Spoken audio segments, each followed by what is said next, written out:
Welcome to the IT Career Energizer podcast. For anyone who wants to build and grow a career in IT, develop and improve your strengths and skills, be inspired and motivated by the successes of others, manage your career progression, and achieve your IT career goals. And now, your host, Phil Burgess. Welcome to episode 117 of the IT Career Energizer podcast. My guest on today's show is Corey Quinn. Corey has a history as an engineering manager, a public speaker, and an advocate for cloud strategies. He specializes in helping companies control and cost optimize their AWS cloud footprint without disrupting the engineers using it. So Corey, can I ask you to expand on that brief intro and tell us a little bit more about yourself? Certainly. Professionally, I'm a cloud economist. 2 words no one can define, therefore no one ever calls me on them. But I've spent over a decade now, first as an SRE or equivalent to back what we called it, systems administrators once upon a time. And over the years, I varied back and forth between individual contributor work to managing teams. And for the last couple of years, I've run my own company. People probably are more familiar with my newsletter, Last Week in AWS, which gathers news from the Amazon cloud ecosystem and then makes fun of it. First career tip, don't make fun of giant companies. It makes you less employable than you'd think. Yes, true. You also have a podcast, I believe, as well. I do, Screaming in the Cloud, which is, despite the title, not as snarky as one might expect. Right, okay. And I presume everybody can pick that up on Apple Podcasts or... Wherever fine snark is sold, absolutely. It's in Overcast, it's in Apple Podcasts, it's wherever people want to find me, there I am. Great. So Corey, can you perhaps share a career tip with the IT Career Energizer audience, one they may not know and perhaps should? Make sure you don't lose sight of the business value that you provide to your employer. One of the reasons that I've found success fixing the AWS bill has been because people lose sight of the fact that when you work at a startup and you get all these wonderful perks, you still need to generate more value than you cost. And working on optimizing your spend on your infrastructure is an unpleasant reminder to some people that they're someone else's cost center. Having to continually identify yourself as generating value for what you're paid is not necessarily a pleasant mental exercise to go through, but you lose sight of that sort of at your own peril. If you wind up costing extortionate piles of money, when the next round of layoffs come, you're going to be relatively near top of the list for evaluation. Make sure that whatever it is you're being paid, you're generating more value than that. It's a simple concept, but it's very hard to keep sight of day to day. Sure. I mean, for some individuals who aren't necessarily in a role where they can actually visualize the value of what they do, how would you suggest they may be able to evaluate that cost or value add? The best way I've ever found is to ask questions and have frank conversations with people at my company, people externally. It comes down to an idea of mentorship. Finding a mentor is one of those challenging things that no one really tells you how to do. But talking with your boss, it's not admitting weakness. It's not expressing a sentiment they'd never heard before to say, so help me understand, you pay me X dollars a year. How does the company realize benefit from having me here? There's a fear that goes along with that, but I promise your boss is not going to pop their head up and say, holy crap, you're right. Today's your last day. This is not a surprise to the company. Being sure that you're aligned with how your value is perceived by your employer is critical. Because if it turns out that you're viewed as an insurance policy to keep the site from going down, to use a simplistic example, and you're misaligned and you think your value is in saving money on the cloud bill, you're going to be focusing on things that aren't being measured, aren't being valued, and in many respects are going to detract from the way that your company perceives the value you bring. It sounds obvious in hindsight, and it is, but the best advice is always obvious once you know it. Yes, absolutely. Okay, can you maybe tell us about your worst IT career moment and what you learned from that experience? Well, I'll give you a recurring moment that happened scattered throughout my career, and that is when you sit down to have a one-on-one with your boss and there's someone there you don't know very well who works in HR and they don't offer you coffee. It's the surprise you're getting fired conversation. And to some extent, if you're surprised when you're getting fired, your company has failed. As a manager myself, I've always found that people need to know where they stand. And if they don't, that needs to either be because they are so oblivious that even being very direct with them hasn't generated a result, or you have failed. Those are really the two ways that I see that breaking down. And in my case, I've been let go for a variety of reasons. Contrary to what people might expect from my newsletter, it hasn't been for mouthing off at the wrong time to the wrong person as much as you might think. But it comes down to misalignment of what the business found valuable versus what I was focusing on. In some cases, cultural mismatches. And it's one of those horrible moments just when you don't see it coming. That said, as soon as you're out and you're free and you're clear, there's a bit of a sense of relief, of weight being lifted from you. But there's nothing quite like sitting down in a room and being told you're being let go. Oh, it's just business. Don't take it personally. That's nonsense. It's one of the most personal conversations you're ever going to have, where not only does the company not like you, they don't like you enough to tell you you're not allowed to come back anymore. And that hurts. And because no one talks about that, people go through the getting fired process and they feel like they're a loser. They're not. This happens to more people than it doesn't. But it's one of those failures that no one is very upfront about most of the time. I've been fired by my count 5 or 6 times over the course of my career. Has the process ever got any easier for you, or do you feel the same way every time? It's gotten easier in that I know what to do next rather than screaming and crying and spending 3 weeks staring in a funk. But it's not easier emotionally at the time that it happens because it is to some extent a failure. The weird thing is every job that we have is going to end at some point. Unless we die at our desk, which I do not recommend, you're going to leave, either because you're going somewhere else and resigning, or the company is changing and you're no longer a fit for the role you're in. And we try and turn a blind eye to that. But realistically speaking, when you're no longer a fit, it is time to move on. It's just sometimes painful to be told that explicitly in such a way that, oh yeah, while we're having this conversation, someone else is cleaning out your desk. Yes, not ideal. No, not generally. Do you have you ever experienced a situation where perhaps the company has moved on and the role that you're performing is no longer as valuable as it was previously? I wouldn't necessarily say that it was that the role I was performing was not as valuable, but I would absolutely say that the role I was performing had radically shifted. Yeah. I've been in environments where I'm the first operations hire in IT side at startups. And when you join a company and you're employee number 12, and when you leave and there are now over 200 employees there, the entire company has changed. There have been enough inflection points that the thing that I was brought in to do is no longer even slightly relevant to the things the company needs now. This also slightly falls into the trap of what makes me a good consultant / crappy employee. I'm great at turnaround situations. I'm great at solving very difficult problems rapidly, and I'm rubbish at ongoing maintenance of an existing system. If I need to come in and fix something, great.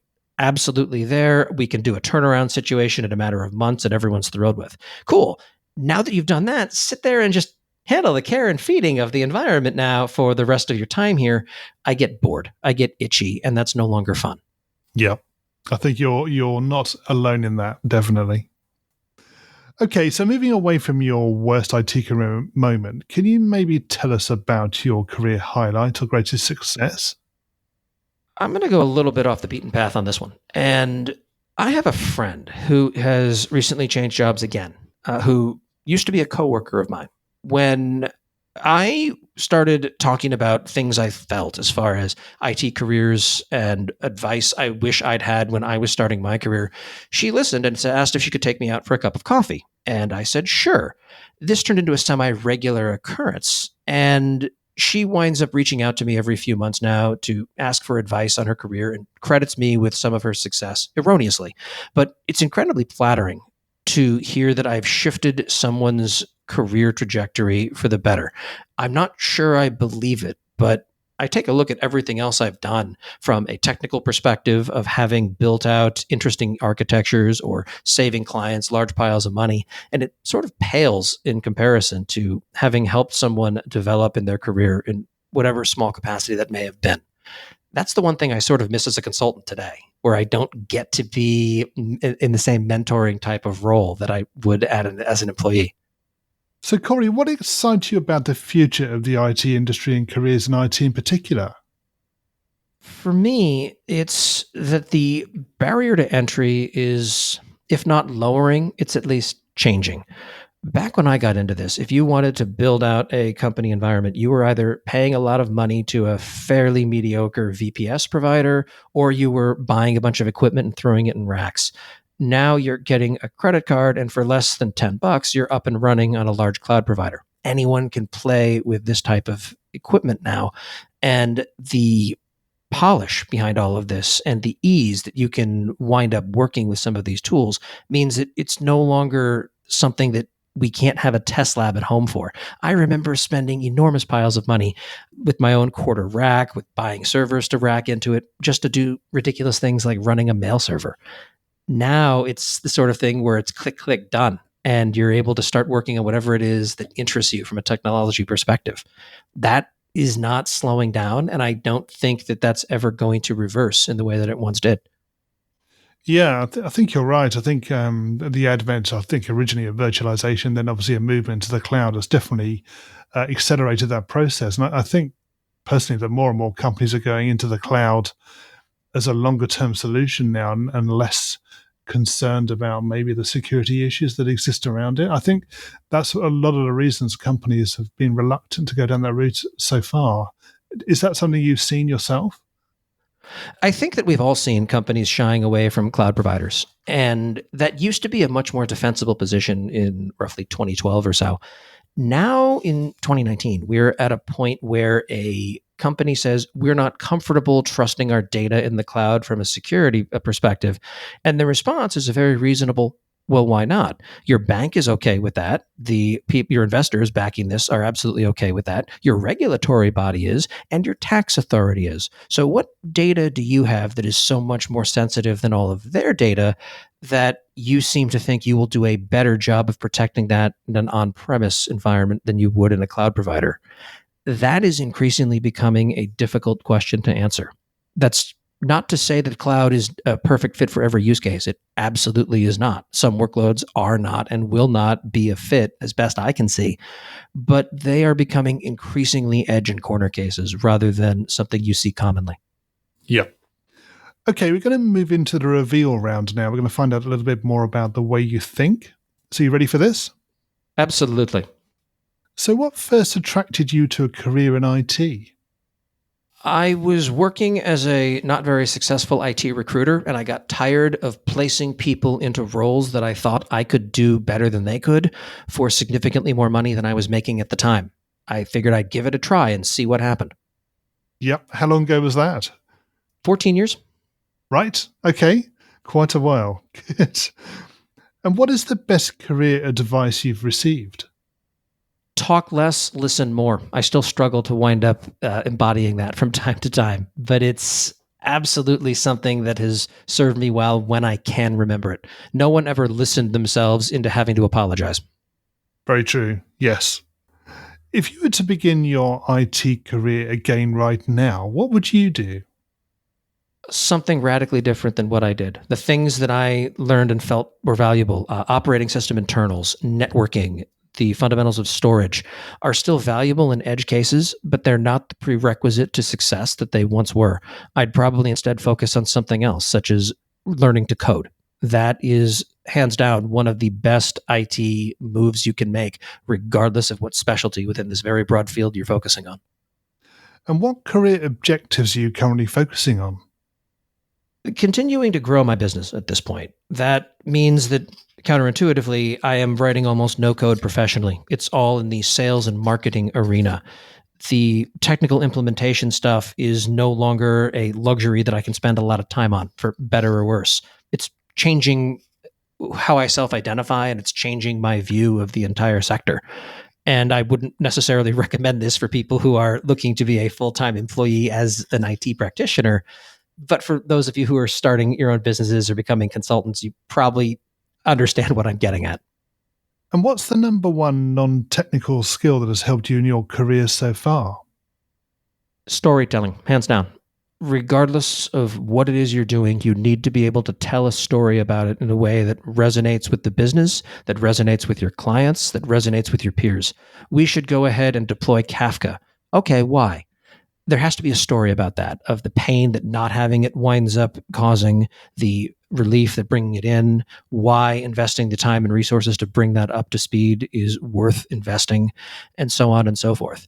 It's just better. Code speaks isn't remotely true in almost every culture. You have to build a narrative, and people lose sight of that.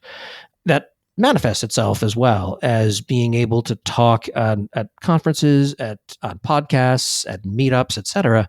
But we all have conversations. No one winds up only communicating with their peers via pull requests that I've ever met. Yeah, no, that's great. I totally agree. Stories are a fantastic way to communicate ideas and really communicate solutions as well. Absolutely. Corey, can you share a parting piece of career advice with the IT Career Energizer audience?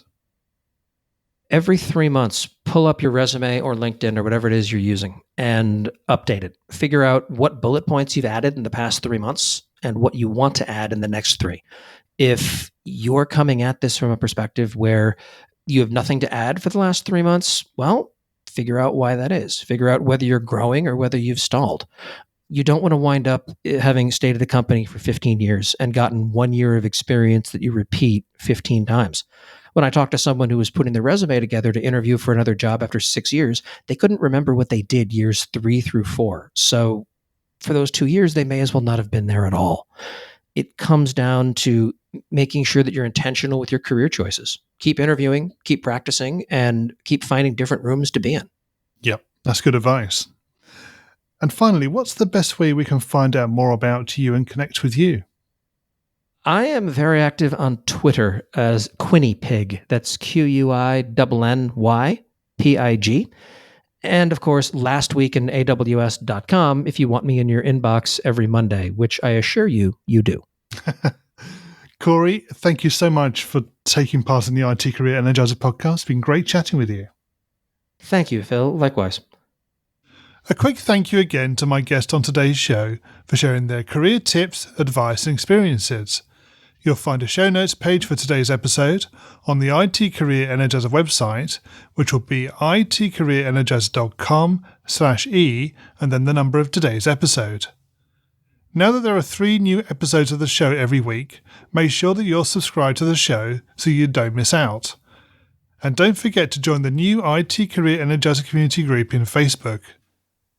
If you're enjoying the podcast, it would be great to hear from you and to learn about your own career journey, your successes, opinions, and thoughts on the future of the industry. Thanks for supporting the show, and remember, if you're not growing your career, you're slowing your career. Thanks for listening to the IT Career Energizer podcast. To find out more about building a successful career in IT, visit itcareerenergizer.com.